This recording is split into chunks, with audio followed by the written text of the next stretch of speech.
She was hired to clean the numbers. She exposed the empire. The Sterling estate loomed against the pale winter morning like an ancient citadel, unmoved by time or market forces. Adriana Moretti stood at the base of the marble staircase, her portfolio clutched so tightly that her knuckles were as white as the stone. She had spent years restoring forgotten chapels and cataloging manuscripts in rooms that smelled of damp and prayer, but this was different. This was legacy, weaving power and wealth into air thick with the scent of beeswax and cold authority. She needed this contract to be the bridge to her next year of breathing room. The entrance hall was vast but controlled, marble floors in restrained patterns, dark walnut paneling, and portraits positioned with tactical intention rather than vanity. Generations of Sterlings watched from gilded frames with sharp cheekbones and the composed expressions of men who inherited the world as a birthright. Marcus Sterling was at his desk when she was ushered in. He didn't look like the tabloid headlines. He was precise, his movements economical as he ended a call. "Delay the announcement," he said into the receiver, his voice a calm tether. "We move only when the numbers justify the risk." He hung up and turned. His gaze assessed her quickly, not a dismissal, but a calculation. He recognized evaluation because he performed it every second of his life. "The valuation must be airtight, Miss Moretti," he said, bypassing the pleasantries. "The creditors are circling, and the grant consortium requires a verified inventory before negotiations for the merger proceed. I need to know exactly what is solid and what is smoke." Adriana opened her case, her hands steady despite the cold weight of the room. "I don't provide sentimental padding or aesthetic flattery, Mr. Sterling. I provide facts. And facts, in a house built on this much history, usually have a very sharp edge." "Then we start with the library," she said, sliding a structured assessment plan across the desk. "Rare editions first. Manuscripts separated. Pre-20th century items require manual inspection." Marcus scanned the document, his eyes moving with efficient precision. "You're thorough. That's why you hired me." A faint shift in his expression, approval, not amusement, flickered before he stood. "Follow me."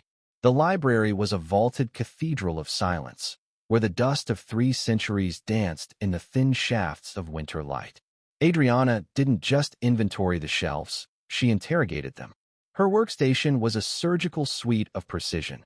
High-resolution scanners calibrated to capture the faintest indentation of a dry stamp, ultraviolet lamps that turned the room into a neon blue landscape of hidden signatures, and digital micrometers that betrayed the subtle discrepancy between period-accurate rag paper and modern cellulose fakes. Marcus did not watch from a distance. He shed his tailored blazer, rolling up his sleeves to assist with the physical labor of the audit.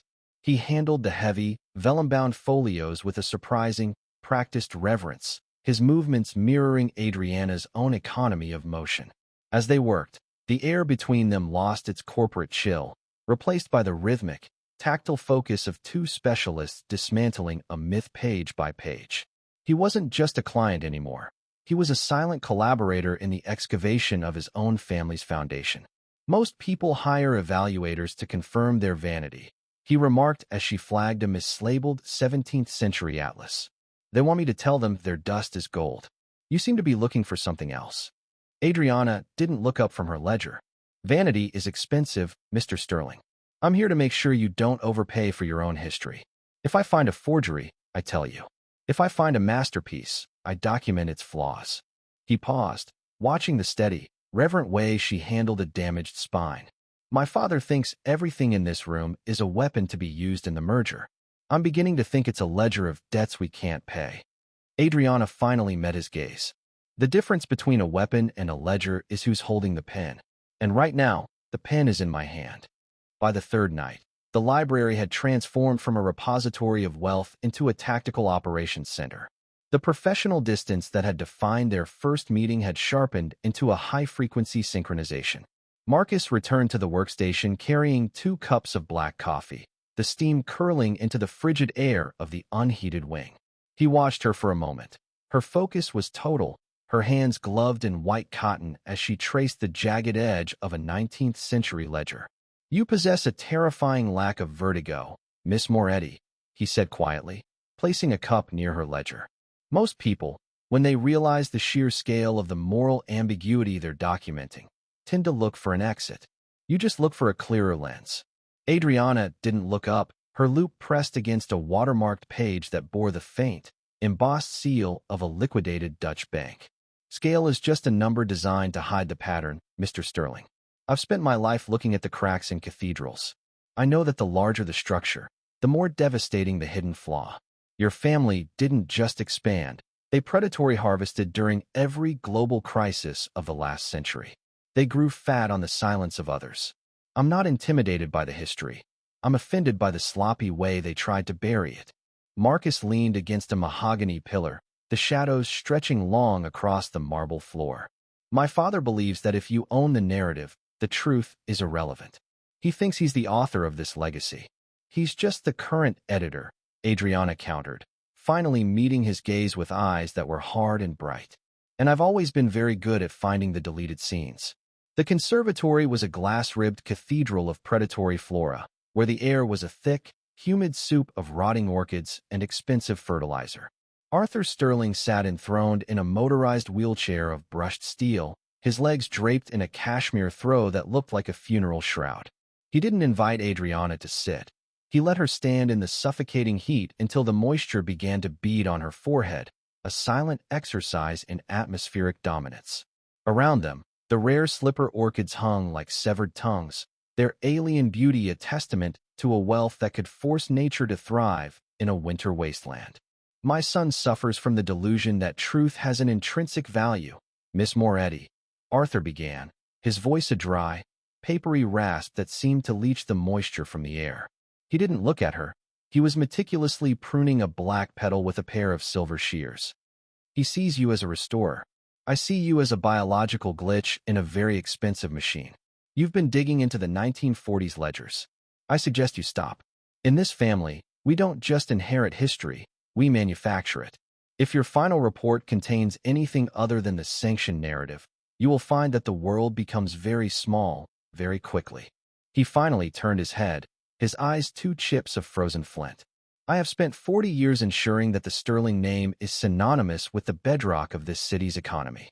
I will not have it tarnished by a woman who smells of turpentine and desperation. You are not here to find the truth. You are here to provide the veneer. Remember that, or your professional future will be as extinct as the specimens in this room. You've given Miss Moretti unusual access, Marcus, Arthur began, his eyes fixed on a digital display of the estate's security feeds. Information is the only currency that doesn't devalue, yet you spend it freely on a contractor. Her contract requires transparency to ensure a valid audit, Marcus replied, his voice a flat line of defiance. Arthur tapped the screen, projecting a series of photographs. Adriana's workshop, her father's clinic, even her bank statements. I verify variables. She is talented, but she is a liability. The Grant Consortium expects a union that restores equilibrium, a marriage to Selena Grant. Legacy demands discipline, Marcus, not distractions. Legacy shouldn't demand the destruction of an innocent woman's livelihood, Marcus countered, his jaw tight. Everything is a price, Marcus. You either pay it or you are the cost. While Marcus was being subjected to his father's cold logic, Adriana was deep in the archives, executing a search that went far beyond her professional mandate. She didn't find the evidence by accident. She hunted it with the surgical patience of a restorer. Beneath the false bottom of a 19th-century campaign desk, a piece Arthur had personally kept in his study, she discovered a hidden compartment lined with velvet and secrets. The campaign secretary was a masterwork of deception, its mahogany exterior scarred by a century of travel and neglect. Arthur had tossed it to her like a bone to a dog, a test of her technical vanity, convinced its rusted iron internal lock was an impenetrable tomb. He had underestimated the chemistry of restoration. Adriana didn't use force. She used a targeted solvent of penetrating oils and heat, listening for the microscopic groan of metal surrendering its grip. When the false back finally clicked open, it didn't just reveal papers. It exhaled the cold, metallic scent of a long-buried crime. Inside lay a meticulous archive of erasure. She found 1943 transit permits for looted assets, 1952 offshore ledgers, and a series of correspondence that transformed the sterling lineage from a dynasty into a syndicate. These were not mere historical footnotes. They were the blueprints for a continuous, multi-generational laundering operation. Shipping manifests from the late 1990s surfaced next, their dates chillingly aligned with the systematic disappearance of private European collections during periods of regional instability. Adriana's breath hitched as she unspooled a series of microfilms. Under the stark light of her scanner, the documents revealed a predatory architecture.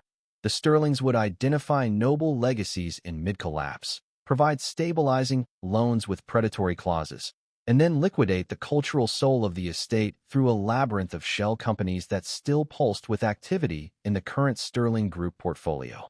It was a roadmap of refined theft, where history was the commodity and silence was the only overhead. The scale of the deception was breathtaking, involving a network of silent partners and backdated transfers that could only have been executed by someone with Arthur's absolute authority. When Marcus returned to the library, he found Adriana surrounded by the documents, her face illuminated by the cold blue light of a scanner. She didn't look like a victim. She looked like an executioner. "This isn't just your grandfather's ghost, Marcus," she said, her voice dropping to a low, dangerous tether.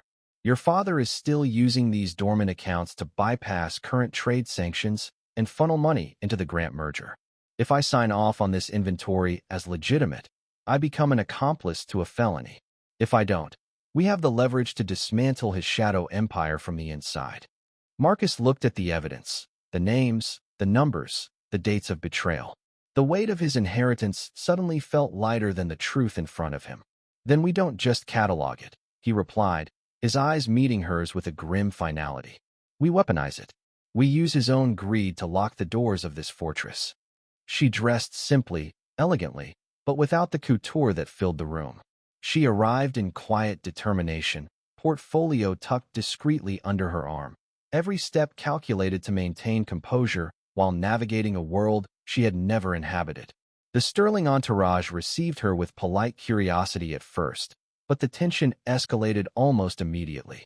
The conversations were a careful minefield of subtle judgments and social hierarchy. Whispered comments followed her as she moved through the grand hall, the scent of champagne mingling with the faint musk of expensive fabrics. Guests with designer accents and curated laughter observed her, some curious, others disdainful. Marcus remained at her side, offering polite introductions, his posture controlled but attentive. "Miss Moretti," he said quietly, "ignore them. Observe, learn, and focus on the purpose of tonight." She nodded, eyes scanning the room, noting both faces and strategies. The evening's formalities proceeded, speeches, announcements of donations, and ceremonial handshakes. But it was when Arthur Sterling appeared that the tension crystallized. He had anticipated the meeting with Adriana and carried himself with the silent authority of decades of influence. In the grand hall, he positioned himself deliberately near the stage, observing her with a measured gaze. When he approached, the air around them shifted. "Ah, the guest I've heard so much about," he said, voice even but cutting. "A skilled evaluator, they say, and yet, from what I can tell, hardly accustomed to our circles." His comment was a blade disguised as courtesy. Adriana's lips pressed into a thin line, but her expression remained controlled. Marcus's face tightened slightly, a flicker of protectiveness passing unnoticed by the crowd. The murmurs grew, polite but cruel, as other guests began whispering about her appearance, her background, her sudden presence in the Sterling orbit. Some eyes were curious, some skeptical, some openly scornful. Adriana caught the subtle hints, the raised eyebrows, the faint smirks, the way hands hovered over clutch bags as if ready to recoil. She took a deep breath, reminding herself that this was part of the landscape she had chosen to enter. Arthur's commentary escalated into public scrutiny. "You must understand," he said, voice loud enough for several tables to hear, "that certain positions in society come with obligations and understanding. A temporary companion, no matter how talented, cannot replace tradition and foresight." The silence that followed Arthur's pronouncement was not empty. It was pressurized, a vacuum created by the sudden withdrawal of social oxygen. The elite of the city leaned in, their faces reflecting a voyeuristic hunger for the spectacle of a commoner being dismantled in a room worth billions. Arthur took a slow, measured sip of his vintage Bordeaux, his eyes never leaving hers. He didn't need to shout. The quiet rasp of his voice carried through the hall like a razor drawn across silk. "You are a scavenger of ghosts, Miss Moretti," he whispered, the words intended only for the inner circle of witnesses. "You spend your days breathing the dust of better men's legacies, hoping some of that stature might stain your skin. But look at you. You are a temporary fixture, a tool used to polish the silver before it's passed to hands that actually know how to hold it. My son's interest in you is a fleeting intellectual charity, nothing more. In this world, we don't just own the past. We curate who is allowed to remember it. And you? You are a footnote that is about to be erased." Adriana felt the predatory gaze of the Grant heirs on her back, their laughter muffled by the rim of crystal flutes. The humiliation was a physical weight, cold and suffocating, but she anchored herself by visualizing the encrypted drive in her pocket. She studied Arthur's face, the lack of empathy in his iris, the calculated stillness of his hands. He wasn't defending a family. He was defending a fortress of lies.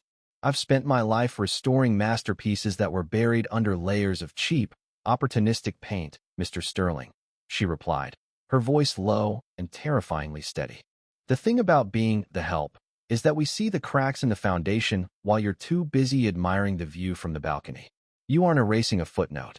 You're staring at the person who just finished the final chapter." Gasps followed. Some guests chuckled. Others merely stared, the impression of authority and intimidation rippling through the room. Adriana's hands were steady at her sides, but her mind raced, evaluating the consequences, the social minefield, the implications for her continued work and her personal life. Marcus placed a hand lightly on her elbow. "Ignore him," he murmured. "We're here for the work, not approval." But the sting of public humiliation was acute. Adriana recognized the reality.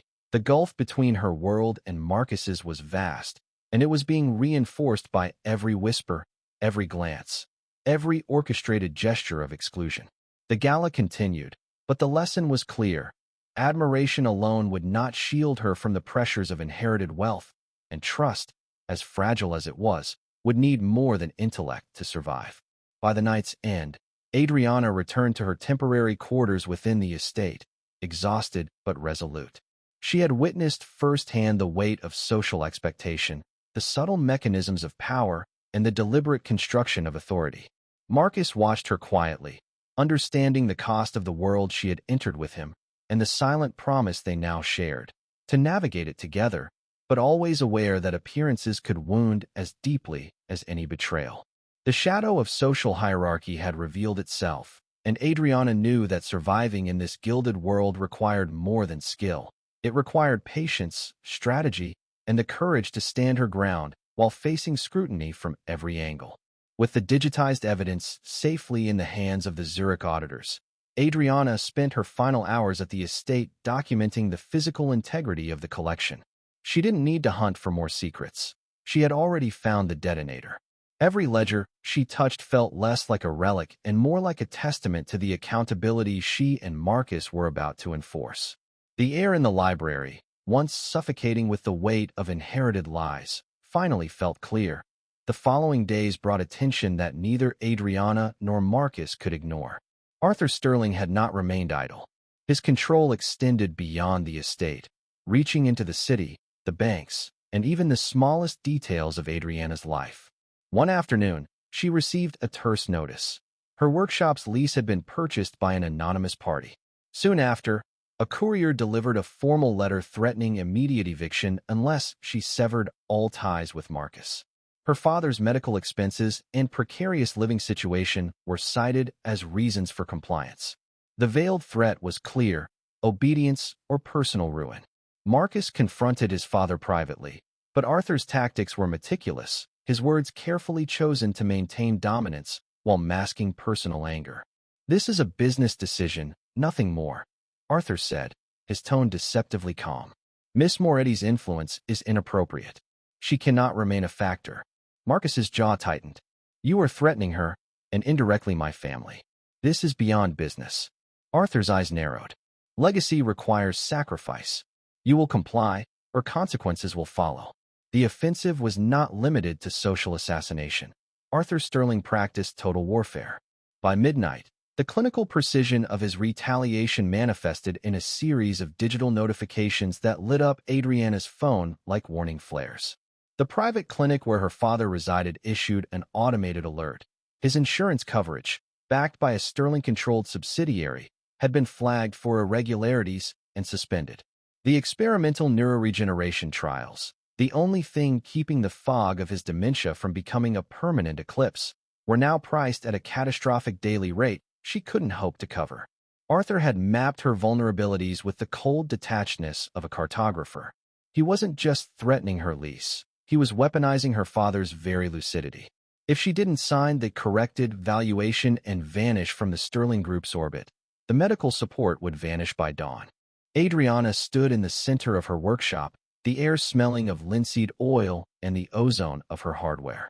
She looked at the micro-chisel in her hand, a tool designed for delicate restoration, and felt the primal urge to shatter something. The arithmetic of the choice was brutal. Protect the man who had raised her by becoming the architect of a billion-dollar lie, or proceed with the exposure and watch his world dissolve into a public ward. She wasn't weighing options. She was calculating the trajectory of a counterstrike that would ensure Arthur could never hold a life hostage again.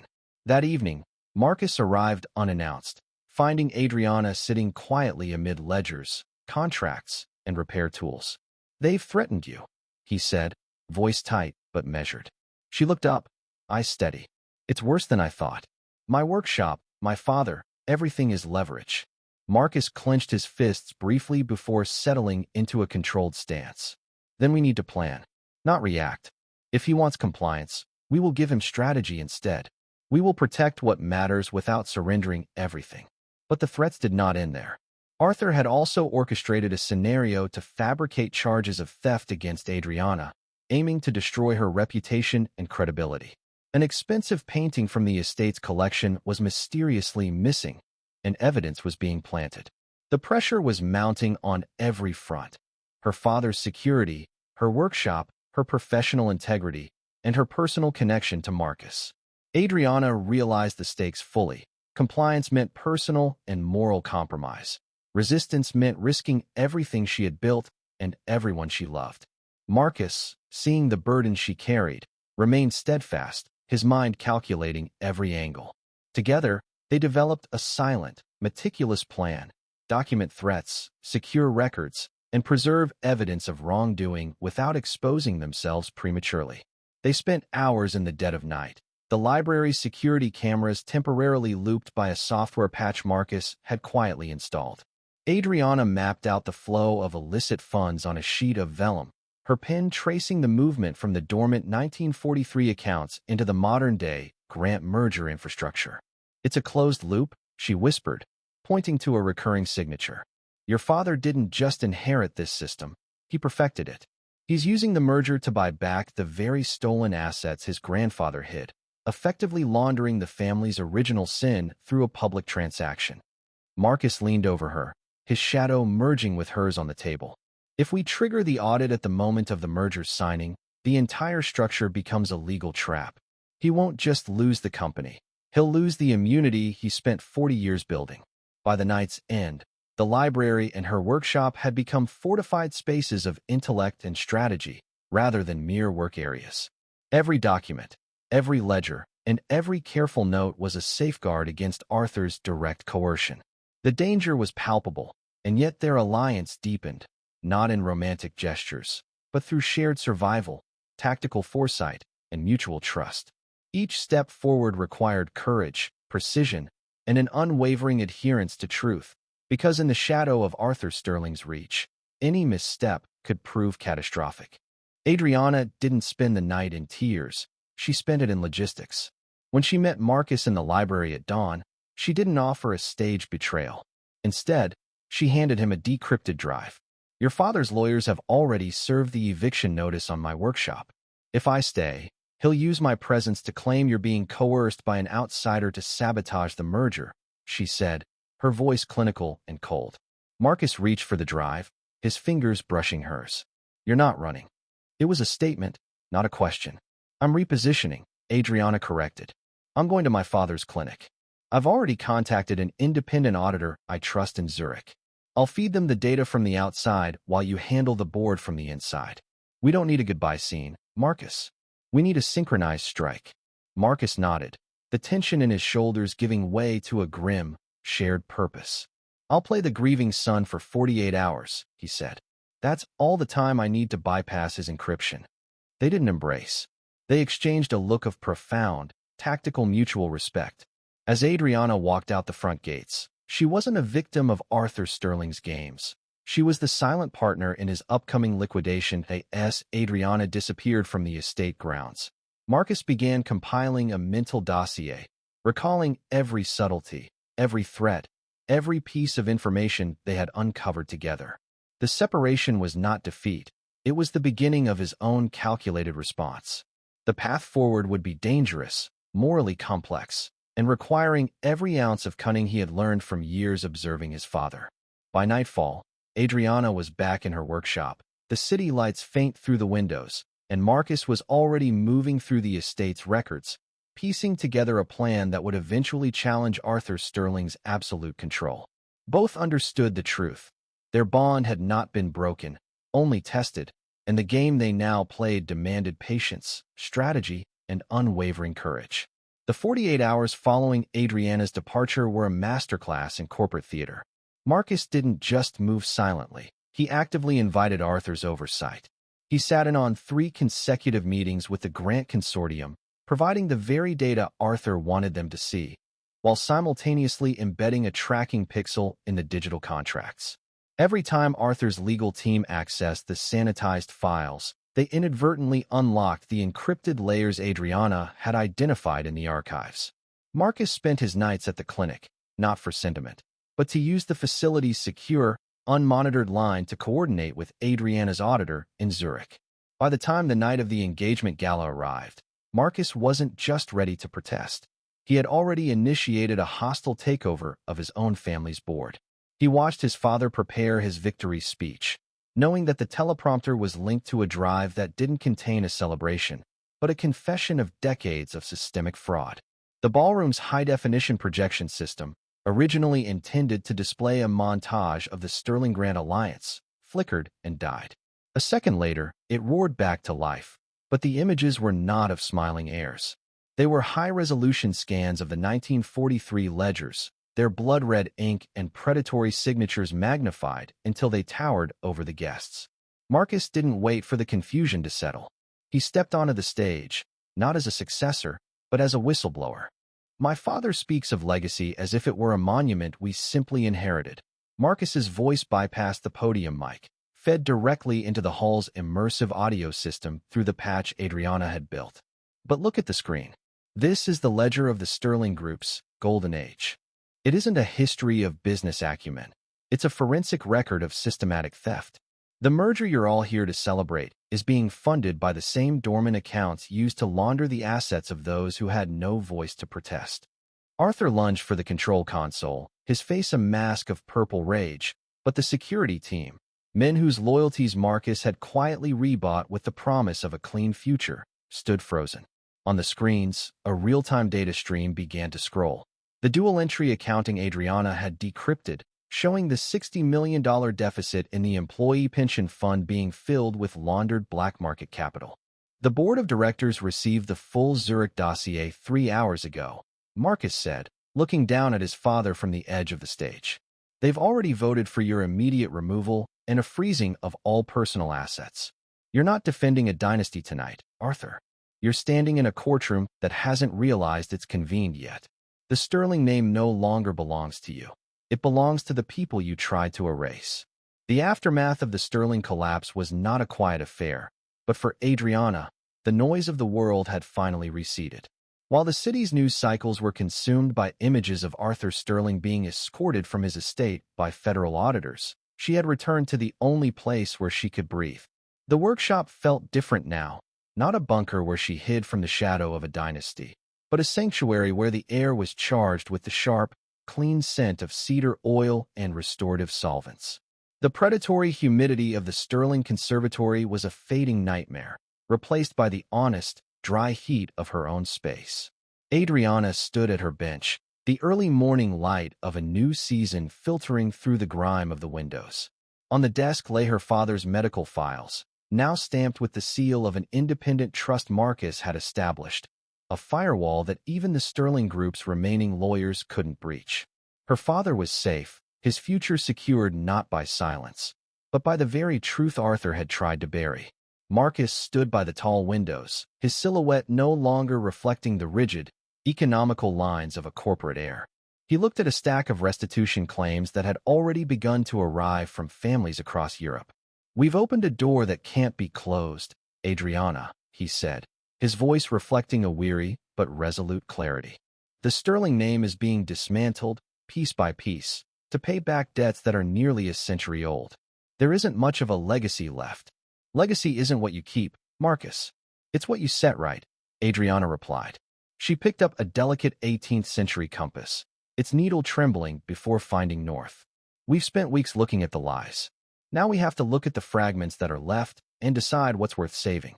There are thousands of items in the vaults that need to find their way home. Museums in Warsaw, private estates in Tuscany. They've been waiting for a century."